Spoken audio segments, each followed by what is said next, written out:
Hey guys, I don't really have an exact intention for this video. I do have some things I want to say, and I know it'll turn into something, and we'll see how it goes. It's really cold here now. It was nice last week, but super cold now. Here in St. Charles, Missouri, this is where I grew up.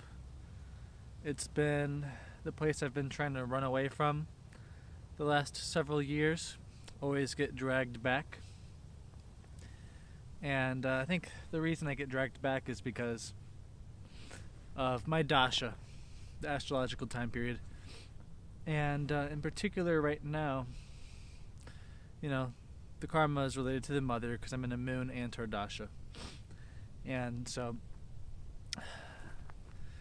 my content has taken a big shift lately.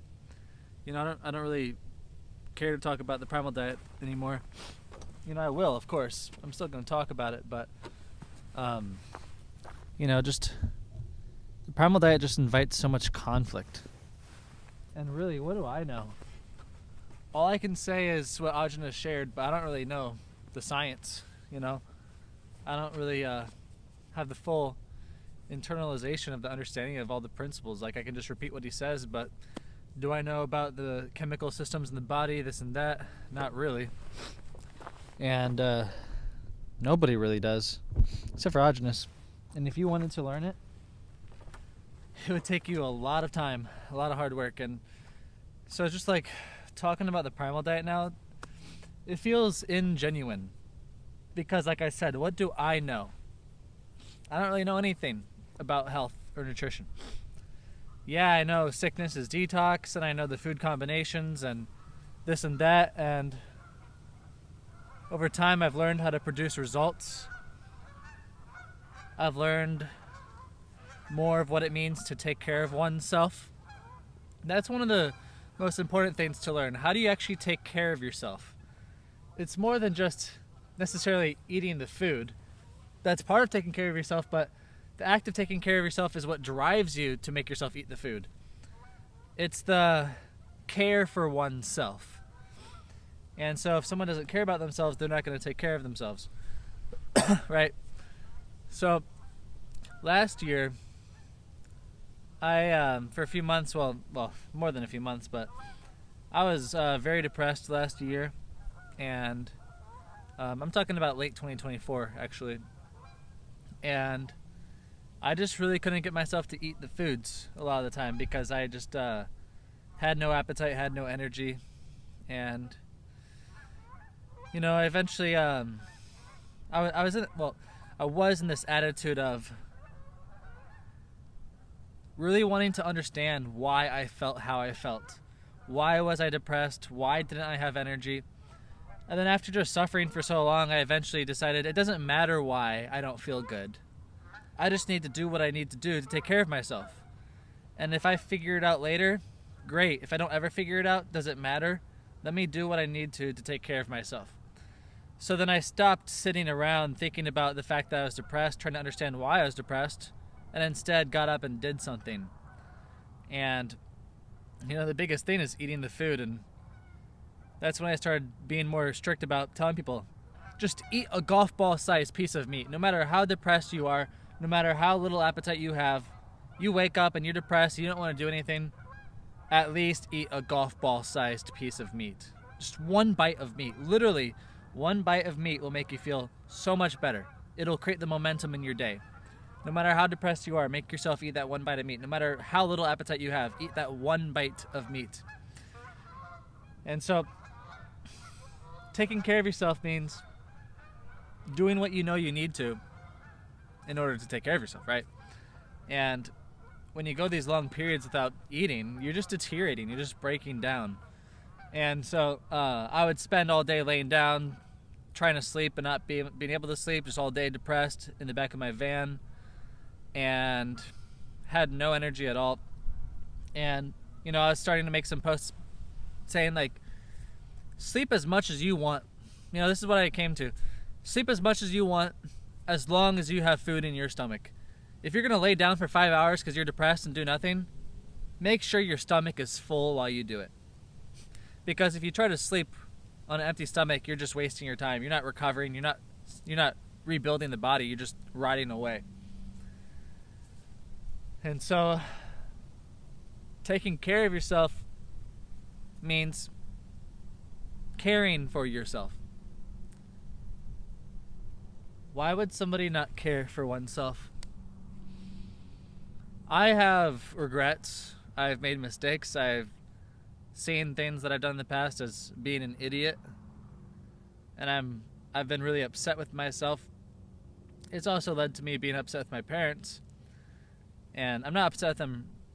I'm not super upset with them right now. I used to be more upset with them, but it's more so, how am I learning these basic things that I believe my parents should have taught me?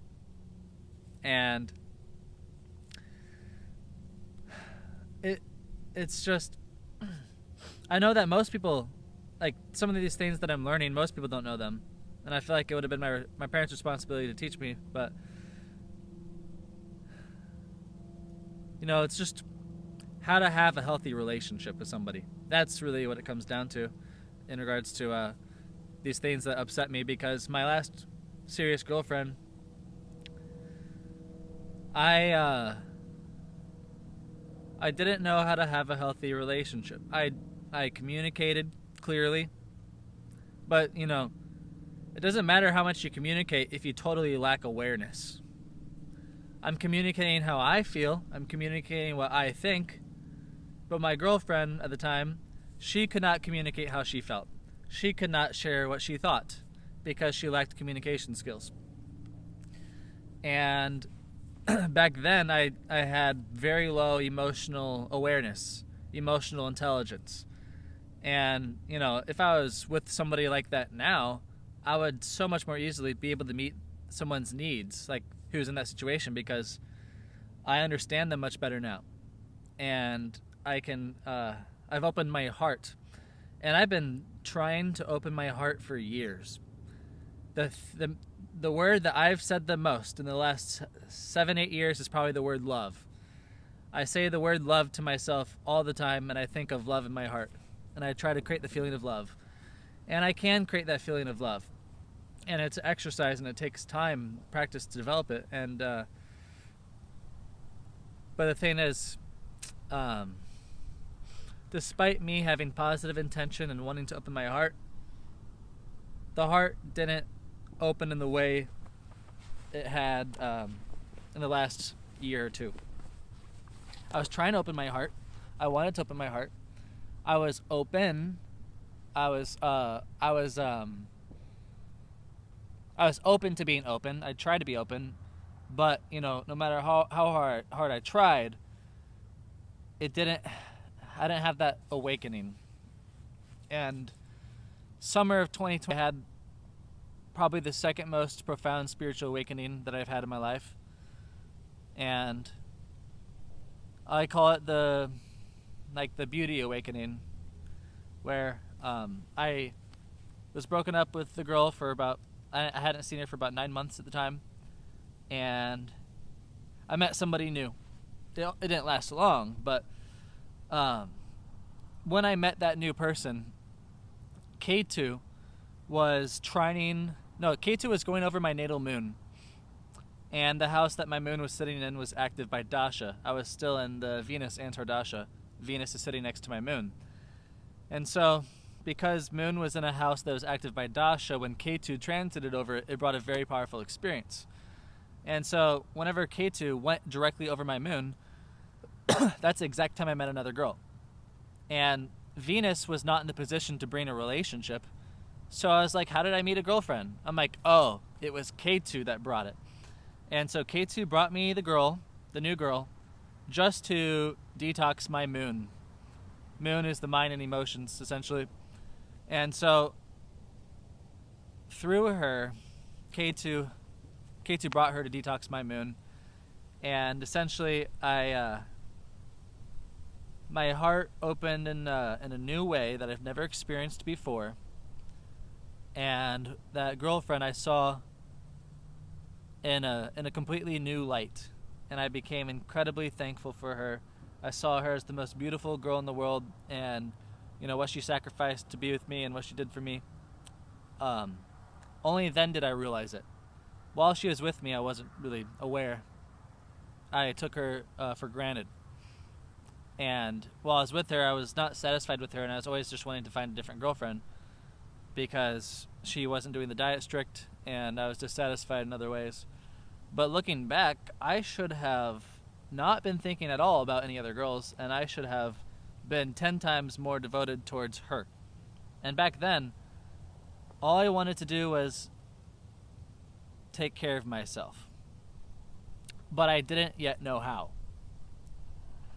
And the best thing I could have done to take care of myself would have been to take care of her. Because to experience that level of love and to cherish it and nurture it is way more healing than doing the primal diet.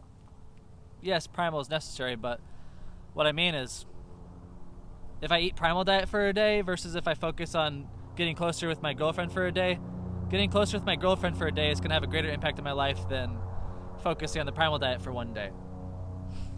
And back then, my health was fucked. Hopefully this helicopter isn't too loud. I think it's fine, but I'll wait a second.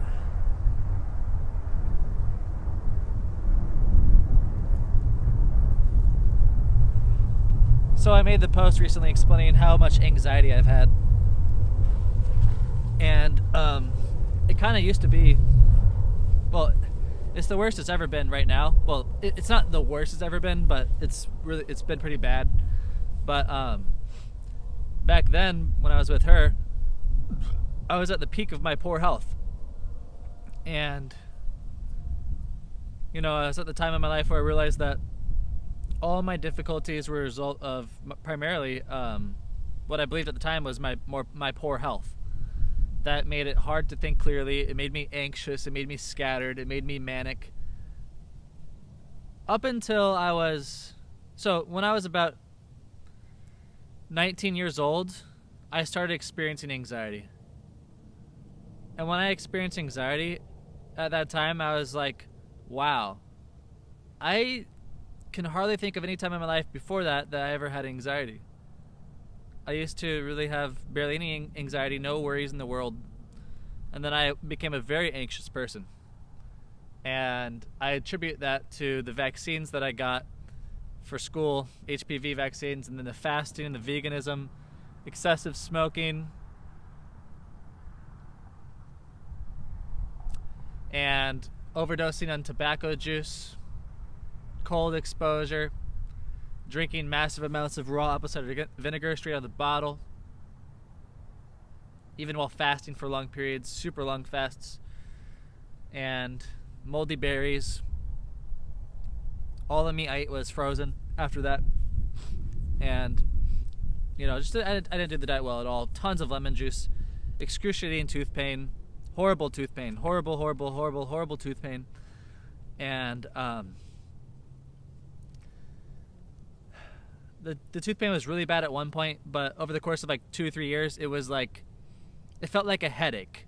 I had a headache level of discomfort in regards to my tooth pain for 2 to 4 hours every day for a few years.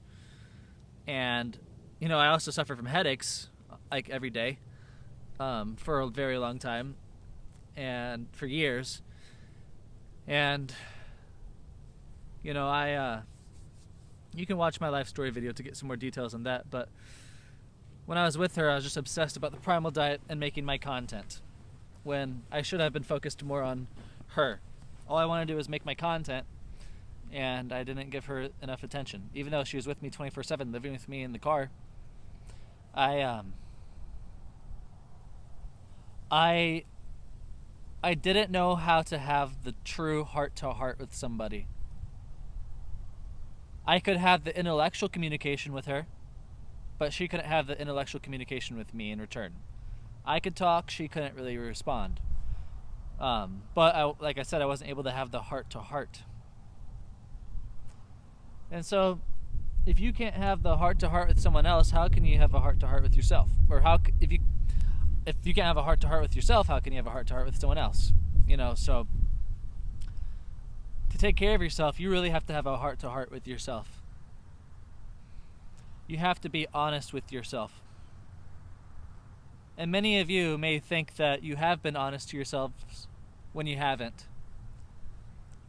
There's something called graphology. It's called handwriting analysis. You can see someone's psychology in their handwriting. And I had something in my handwriting that said self-deceit. And I'm like, what does this mean? I have self-deceit in my handwriting? In what way am I deceiving myself? I thought about that for a long time. I remembered that for years. And I could never figure out what it meant. And so when I tell you guys that most people, are not even capable of being honest with themselves, what I mean by that is even I myself didn't know what that meant, self-deceit. And it took a very long time to begin to see it. And even now, if you could be totally honest with yourself, you'd be fully enlightened, essentially. And so it's still a process. It's not like you either are honest with yourself or you aren't. It's to which extent are you capable of being honest with yourself. You might be willing to be honest with yourself, but you might not be capable, no matter how hard you try, because it's like trying to see what light spectrum can you not see? It's like trying to see ultraviolet light, or trying to see the whatever. I don't know. It's like you're trying to see the light that our eyeballs cannot perceive. You can't see it no matter how hard you try, unless you develop the psychic abilities, right? But anyway, how do you become honest with yourself? You have to let go. You have to empty your mind. It's like the master that tells the student, empty your cup so that he can refill it. It's like trying to talk to someone who already has an opinion. You have to forget about your opinions. You have to forget about your beliefs. You have to let go of everything and become empty. And even after becoming empty, you're still not as empty as you think you are.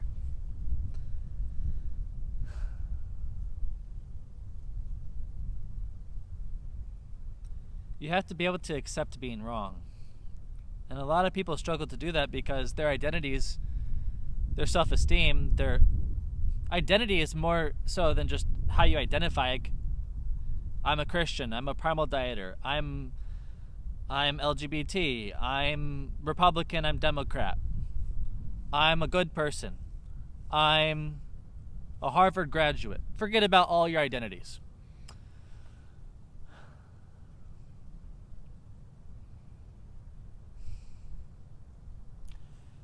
And it's really hard to do that because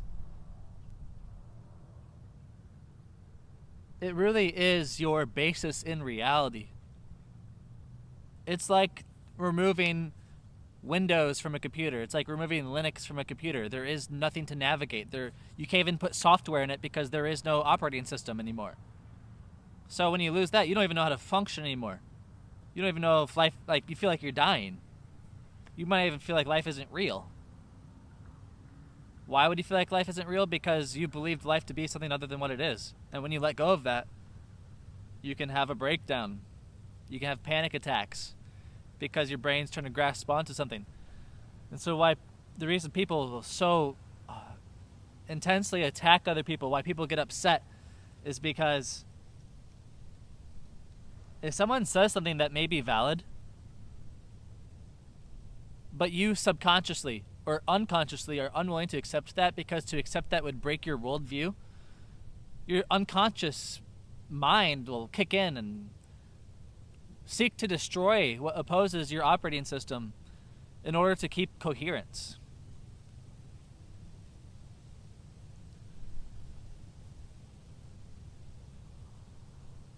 And so when people get upset, it's because they're defending their identities. Identity is everything. People will change their identities to become accepted by others. People will grasp onto identities to be able to function. And there's been times where I've talked to people with strong identities who, in my explanations, in my discussions with them, I can tell that a fraction of a percent of them knows that I'm right. But then this ulterior personality in them kicks in to defend their thing. And they have to do that because without it, they wouldn't be able to function. And their false identity may provide them more stability than... So, someone may have a worldview A, and then they might adopt worldview B, which actually helps them more. And they think they discovered the truth. And it may help them, but it's still not the absolute truth. But they have to believe it to be the truth, or else their worldview will collapse. And so, I was raised atheist. I remember when I was maybe 5, 6, 7, 8 years old, I was, I believe, in the living room, and I realized that I was going to die one day. And it gave me massive amounts of anxiety. And so, yeah, I guess I did experience anxiety as a kid. I had a massive amounts of anxiety in that moment. I felt this pit in my stomach sink, right? And I had this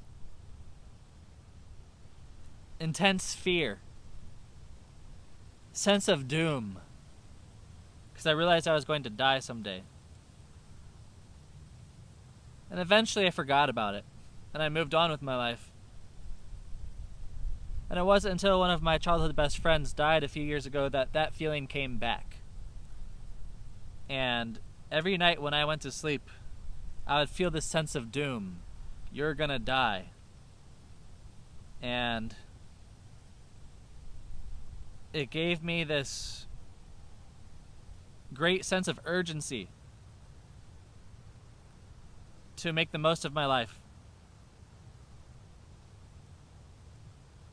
And what that means is to create the biggest possible positive impact on the world, so that when I die, my life did something to the world in a positive way.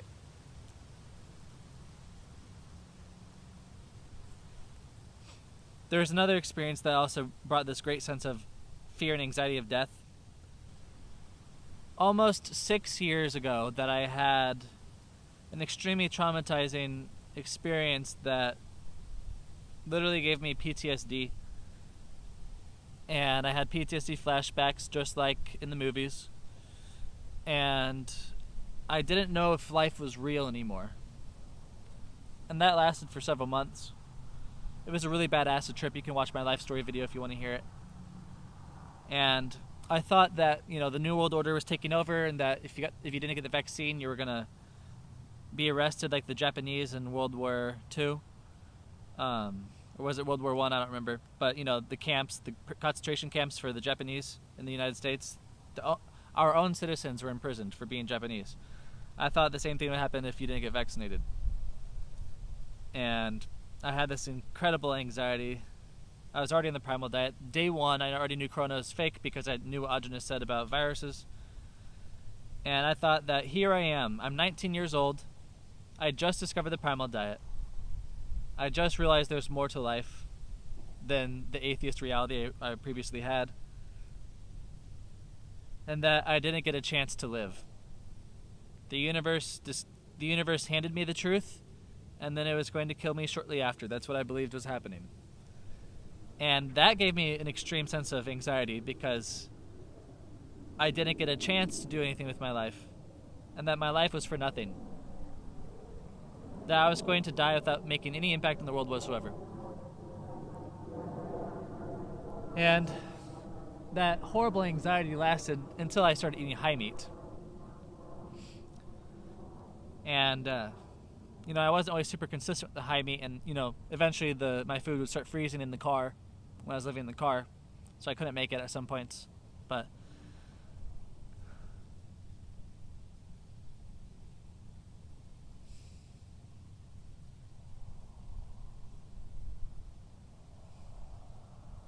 eventually I stopped worrying about the New World Order, about every year I'd worry about a food shortage for several years. And gradually over time, as my health developed from doing the diet more consistently, I eventually stopped worrying about it.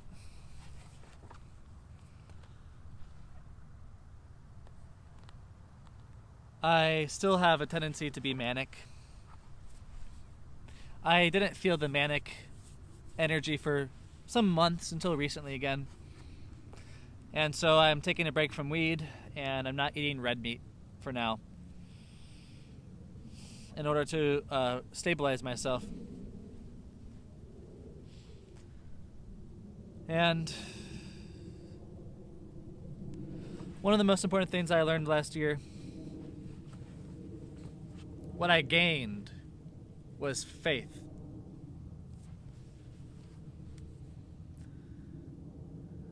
Faith is the understanding of karma.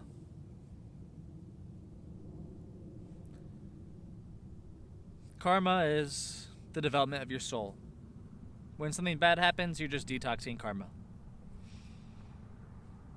And if you detox it and you follow the right diet while you're detoxing, then you get healthier. And the diet in the spiritual lens is forgiveness, compassion for yourself and others, and acceptance. To never condemn the universe, God. It's okay to ask why in order to try to understand, but we should try not to pity ourselves so much. Yesterday when I was rewatching some of my videos, I felt some relief by hearing my own advice. And I was thinking about all the betrayals I've had. I had a friend a few months ago who was living with me, and he couldn't understand why I was so sensitive to someone betraying me. Why I was so unwilling to tolerate any level of anything that could hint at a potential betrayal. And he's like, I've never been betrayed in my life. And I'm like, I've been betrayed a lot.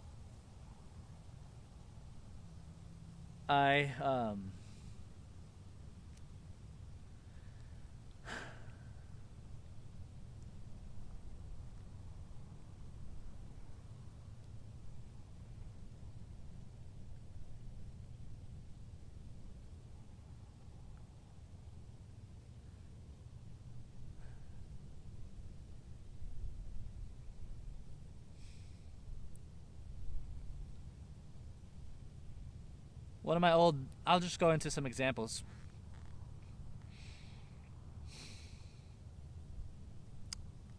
I had one of my old best friends, he robbed me for $500. Had another friend who robbed me for another few $100s.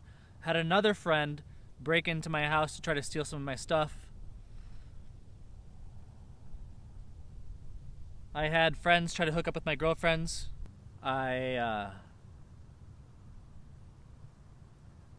I've had people that I have been vulnerable with online turn around and make bad videos about me, who I've never done wrong.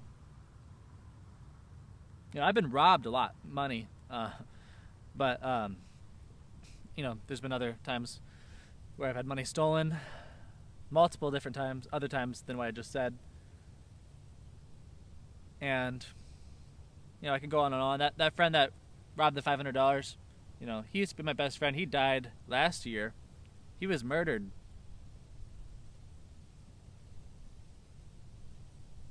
You know, I had a lot of loss. I know there's a lot of people my age who've never experienced a death. I've had like 4 or 5 in the last 3 years.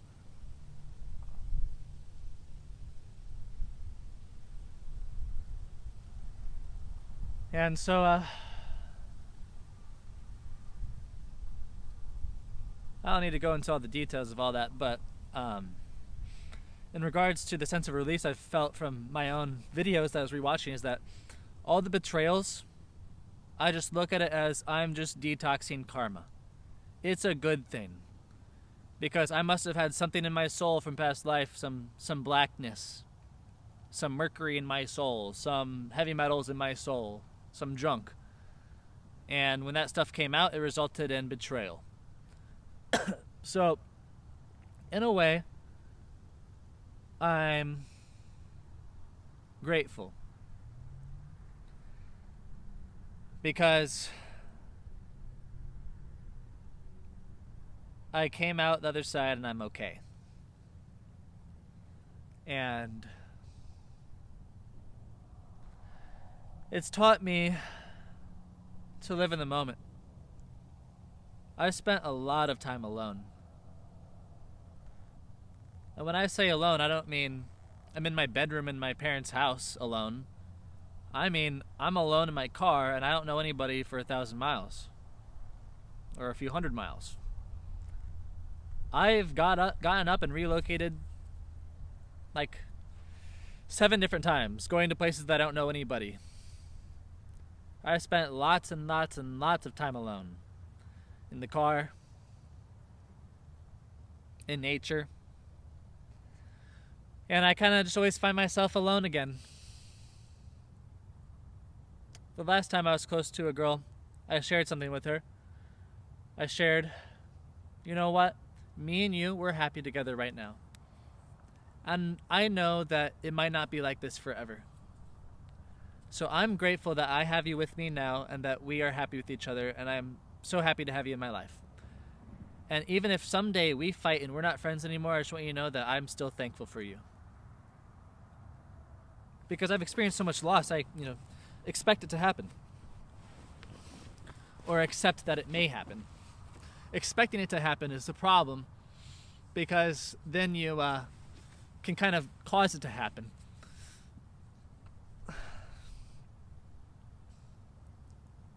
And whenever I mention a girl in any of my videos, I don't want you to assume that you know who the girl is, because not every girl I've been with I've shared on my social media.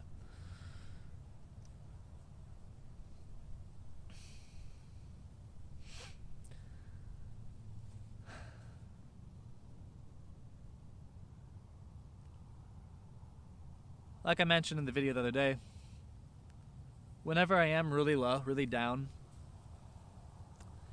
well, I may be depressed for a long time, and I may not get much relief from that. Not very often. When I'm in these long episodes, it takes a long time to get through it. I never end up being screwed completely. And so I'm thankful for that. Some people don't have that luxury. Some people end up on the street. And part of the reason that I've been helped is because I have helped others. So in times where I'm fucked and I post a video about, hey, I'm fucked on social media, someone might reach out and help me. Whether they send $50 so I can eat for a few days, or whether they let me live with them. That's happened a few times. Being able to live with people. And so I just live in the moment, and whatever is happening in my life, I try to understand whatever is happening is what's supposed to happen for me to become who I'm supposed to become. I'm gonna pause the video just so it doesn't lose it. And so something bad happens. I understand that it's just me detoxing karma, or I'm being molded into who I need to become. And whatever circumstance I'm in, I'm thinking to myself, what am I supposed to learn from this? What can I gain from this? And I practice patience. And inside of that patience, I try my best to hold love and understanding.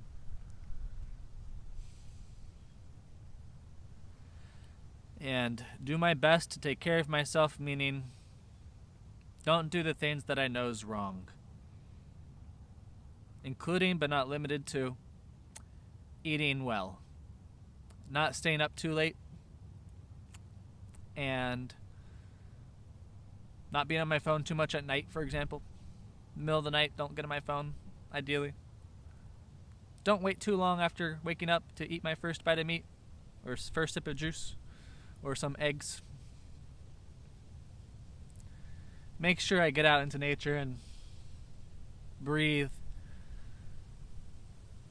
every once in a while.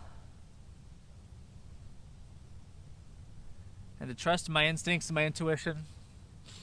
Trust that whatever I'm going through, whatever I'm feeling, whatever I'm thinking, follow the opportunities that are presented to you.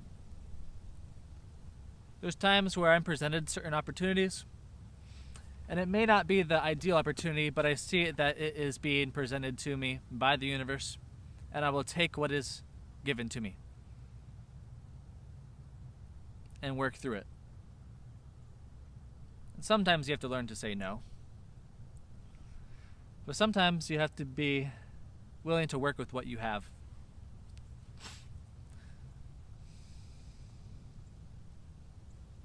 Wherever you are is wherever you are. What's step one from where you are now? What can you do? When I say trusting my instincts, what I'm referring to is if I find myself interested in something, I pursue that because the interest arose in me naturally. Not because it's what I think I should be focused on, but because it's what was presented to me as an emotion within myself, as a desire within myself. And there's things on my bucket list that I've been wanting to do for years but haven't. And I'm just waiting for the feeling to arise to finally do it. And if you don't know what to do, it might be good to take out your bucket list and just pick something and do it. But if you have a more predominant desire, it might be better to follow the more predominant desire, because that may be what is active for you right now astrologically. You don't have to use astrology to be aligned with yourself, but you do have to trust your instincts. But our instincts are often unclear due to the chaos in our lives and conditioning.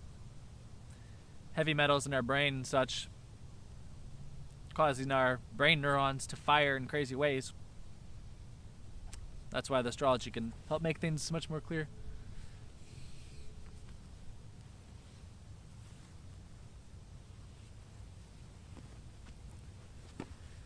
And so astrology has brought me some relief, because I know that as long as I'm allowed to live, things will get better. As long as I live to see certain astrological activations, things will get better. And you aren't guaranteed to live forever. That goes for everybody. Whether you have 1 year, 10 years, or 50 or 100, whatever progress you make in your life carries over to the next when it comes to your soul. And so if you were meant to die, then the best thing for you to do at that moment would be to die. Because maybe there's something that you're supposed to experience in the next life from now that will only happen if this life lasts this long.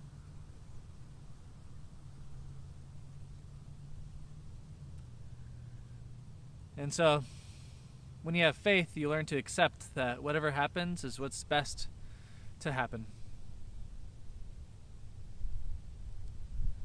As long as you live with good faith. Good faith meaning positive intentions. Not pretending to be happy, not pretending to be loving, but for the greater good for yourself and others. There's times to be, quote, selfish and take care of yourself, but it should never be done in this neglectful, spiteful energy, where you're taking care of yourself in order to spite someone else. You're doing something for you, while at the same time feeling a resentment for someone else. That's not actually taking care of yourself.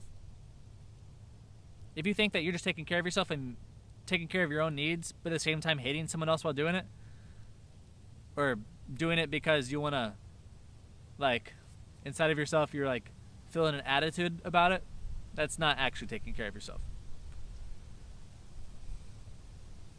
If you're living with that attitude, you're not taking care of yourself. You're living a negative life. You're not actually being happy. You might decide to go on a vacation and neglect your spouse or whatever, and you might be getting drunk or whatever, having fun on your vacation, but are you really having fun? Are you really enjoying yourself?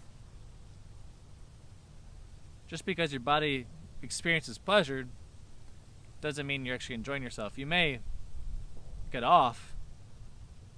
You may experience pleasure, but maybe you have anxiety in the back of your head while you're doing it. If that's the case, you're not actually enjoying it. If you enjoying yourself involves any level of anxiety, you have to be careful. Do you have anxiety because you secretly know it's wrong? Or because it's this excitement, anticipation type thing where it's like you're doing something that you haven't done before? And then once you do it, if it's a positive anxiety, then you should experience some sense of relief. Not a depression, not a dip after.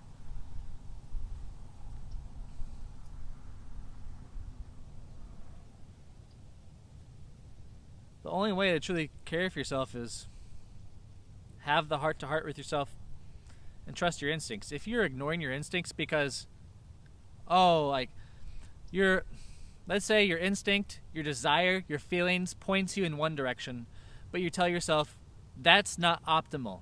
It's better for me to do this. You're not taking care of yourself because you're ignoring your own needs. Your needs arise in the form of feelings and desires. You may say, oh, what if I desire to do drugs? Am I not meeting my needs by not doing drugs? You might be trying to meet your needs by doing the drugs, and you may be needing some of them, but you're hurting yourself at the same time. You have to find a healthier way to meet those needs. And how do you do that?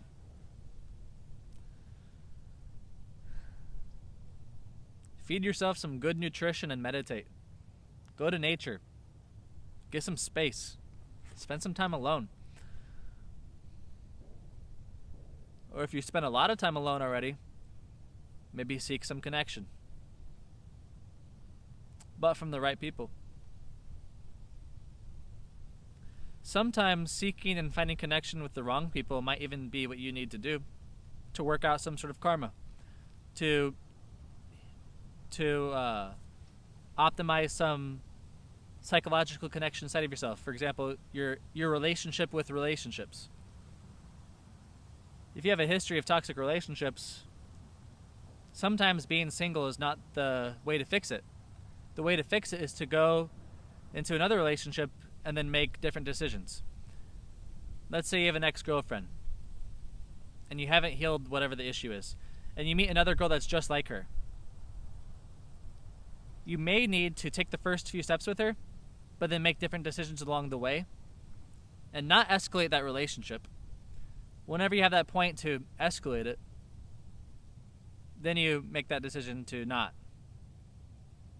But it's not like you completely avoid the process in the first place. For example, like, let's say I have a girlfriend and we break up and I meet another girl who's just like her, and I'm like, oh my god, that's just like her.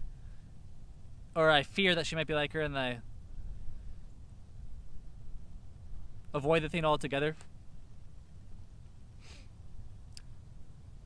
What I'm sharing right now doesn't fully resonate, to be honest, in regards to this last sentence, because it might be better to just fully avoid them in the first place. But this thing that I'm trying to get to in my mind, in my idea, is that you have to get to the point in your path to where you previously made a bad decision and then make a different one. That's what I'm trying to say. Because if you avoid the path that makes the bad decision, you never get the chance to make a different one. But is the fact of avoiding that path in the first place already making that different decision? Maybe. So don't take that 100%. Just, meditate on what I just said.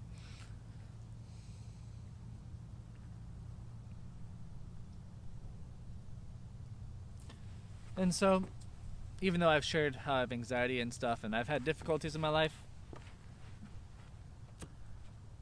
things really aren't that too bad. Someone else could be in the same situation as me, and think it's horrible. The reason I say it's not so bad is because I'm growing. I found myself in the same situation over and over. I try to leave my family, whether I'm trying to do solar panel sales or some job, or I'm trying to work on a farm, or I'm going to be a private chef for someone on the primal diet, or I'm going to get a job while living with a subscriber, or I'm going to try to do DoorDash or Uber Eats in a new city. Something always happens where I have to come back home, and I end up without a car and no money, and then I have to wait some period of time before money somehow enters my life and I get another vehicle, then I get to leave again. And so I go somewhere to try to make money. I put all my heart in it. Something doesn't work out, have to leave. Car breaks down randomly before I have a chance to create savings. The Uber Eats in the city I wanted to go to happens to not pay anything. I have a random car accident that leaves me stranded.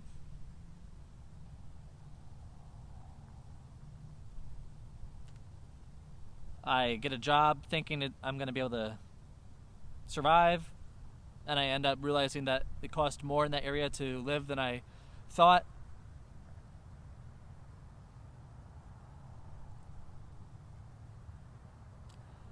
And that's just the dasha that I'm in. And also Saturn in my chart holding me back, I believe, in order to mold me. Saturn is restrictions. It's boundaries. And if you think about it, like let's say you're making cookies and you're making a gingerbread man or whatever. You're putting an animal, using the cutout for the dough to create a shape. Saturn is shaping you. It's shaping me by creating these boundaries and limitations in order for my energy to funnel in the direction that it's supposed to go into in order to be molded into what I need to become. And that happens really up until age 30, 36. And then you have more freedom in your life. Up until that point, what I've heard from astrology before is that there's a lot of predestined events that is supposed to mold you. Then once you're molded into who you're supposed to become, then you have more flexibility to do what you want in your life.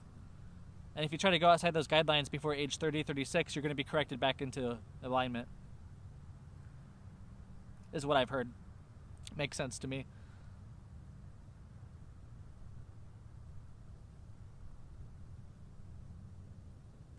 And so I accept that.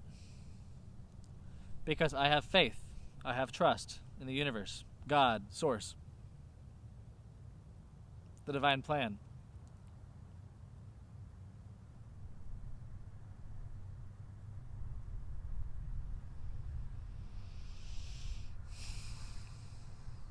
Despite the fact that I have no money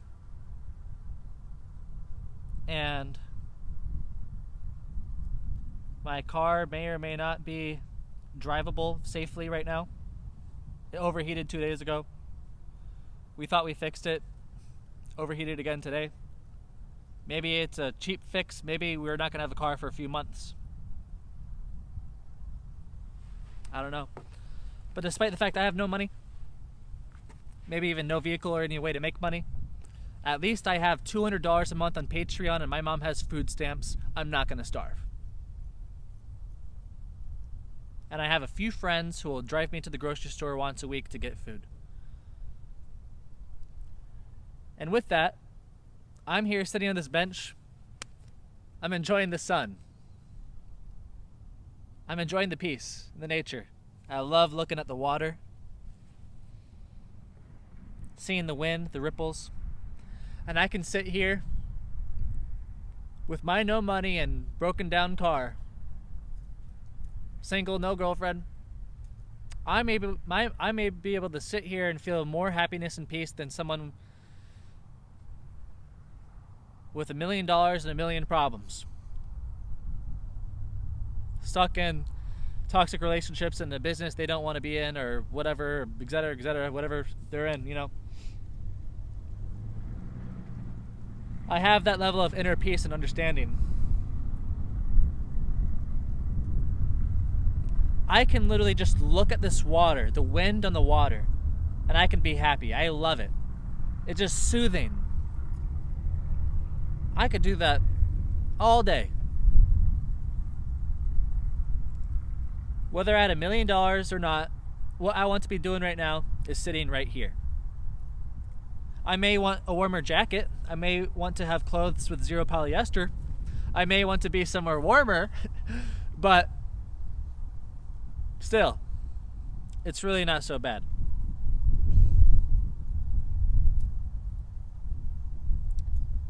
When I'm stuck in my mom's messy house, I may think it's a little worse than it would be right here.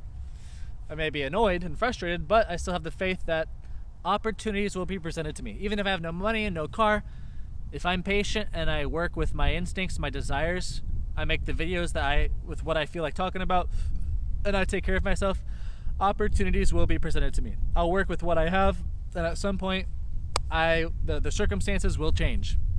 And I just have to be prepared for when the next opportunity presents itself.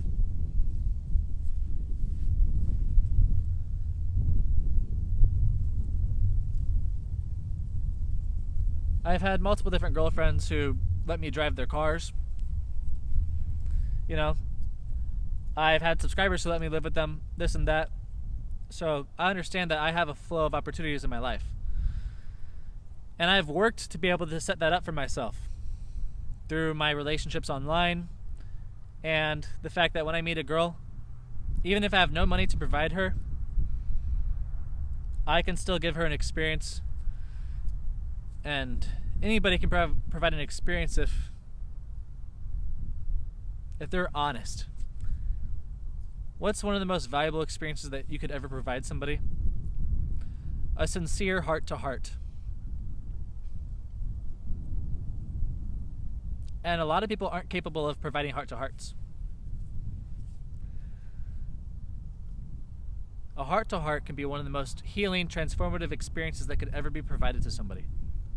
Worth more than any donation, anything. You might have money to pay for a therapist, but are they really going to give you what you need? They could. But are you guaranteed to find that? No. And you don't have to pay someone to find it either. Just existing with somebody with sincerity can provide a beautiful, amazing experience.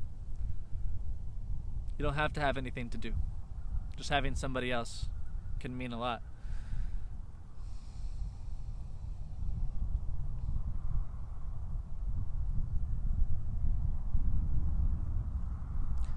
And so right now I have a little anxiety because what I just shared, I'm like, did I just show ego right there? Am I bragging right now? And there may be a slight bit of that energy in there. But I'm just sharing what I'm feeling, what I'm thinking.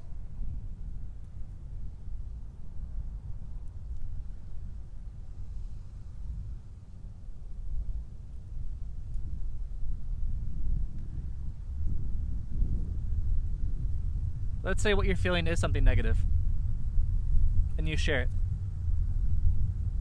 And you sharing that causes negative consequences. Does that mean it was wrong? Or did you release something negative from your system, the negative consequences happened, and that karma was paid? And if you didn't share that, the energy was never released from your system. So is it always bad to hold back your anger? Maybe not.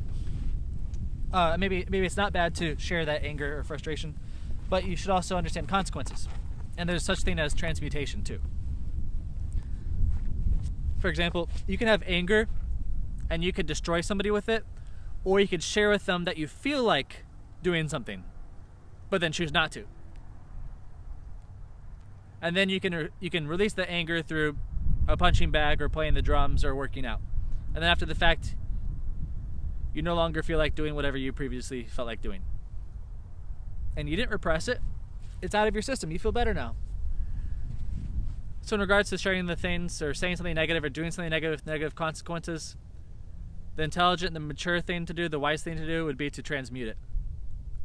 Not to hold it back forever.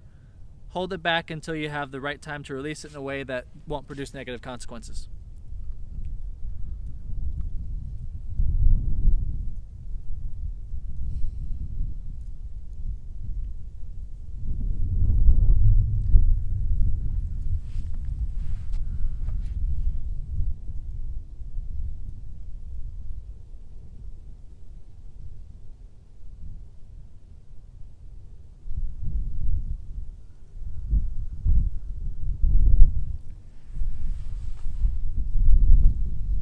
So what really excites me in my life is when I learn and when I grow.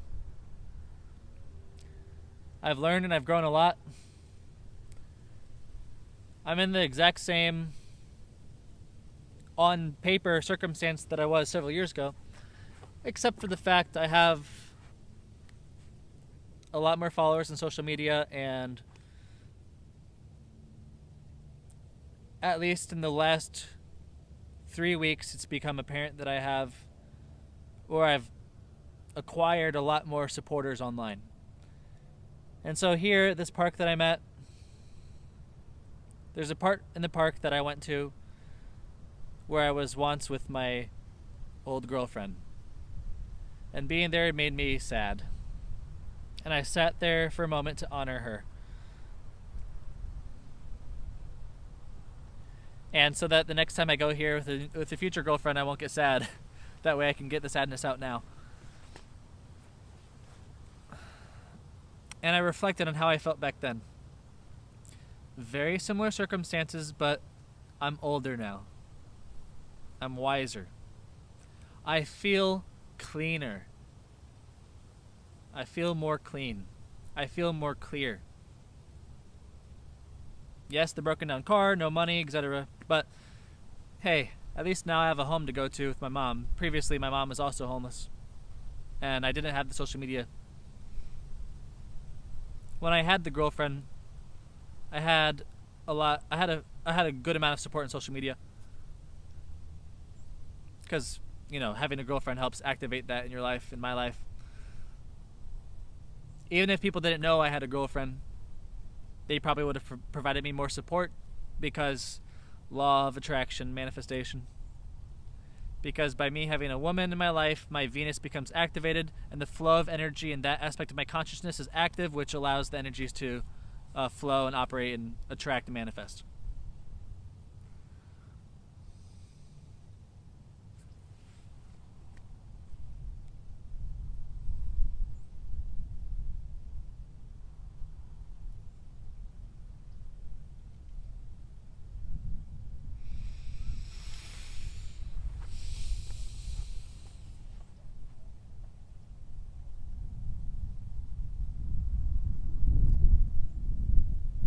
I think it's about time for me to go home. I've been waiting for the car to cool down so I can put some water in the radiator so I don't overheat on the way home. We just filled up a bunch yesterday, and now it's overheating again already. I'll see if I can work tonight, but maybe it's going to overheat. I don't know if I should even try. I'm about to finally pay off the debt that I have had. I owe them $200 more. I currently have like $150. I'm going to pay them off. And then I'll have zero debt. Well, actually, I still have a few $100 more to two people. But that's not as urgent to pay.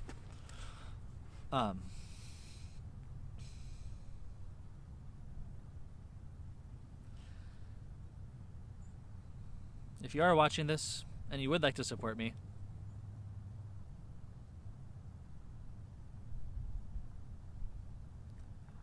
I want to put the donation information in the description, but I don't want to make it look like I'm asking for it, but I am asking for it. So maybe I will put it there. I almost want to say ask me for it, and then I'll give it to you, but then you might be less likely to do it if you have to ask. So I'll put it in the description. If you want to help me out,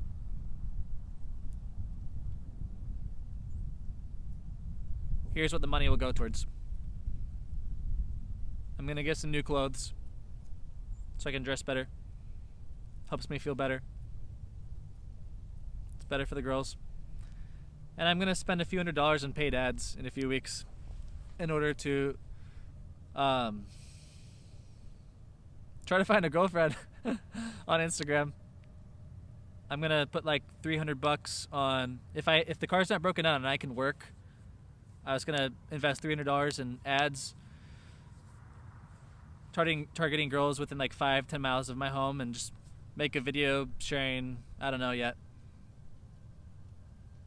the drum circle that I'm developing, or teaching meditation, or doing astrology readings or something. I'm going to do drums, astrology, meditation, or something like that, or just some philosophy videos, and a few hundred girls will see it.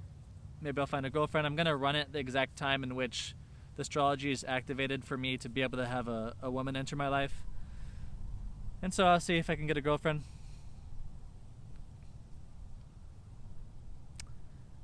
And the extra money would go, so clothes, some money on the ad, and then food. And assuming the car is not broken down and you still send me money and I can still work, it's just going to go towards my savings. Next time I leave here, I'm hoping to have a savings so that when my car breaks down, I don't get screwed again. Hopefully that's possible. We will see what happens. You want to donate? It'll be in the description. Whether you want to send me a donation or you want to join my Patreon, I'll put the Patreon there too.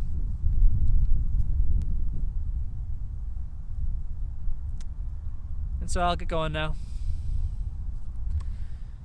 Thanks for watching.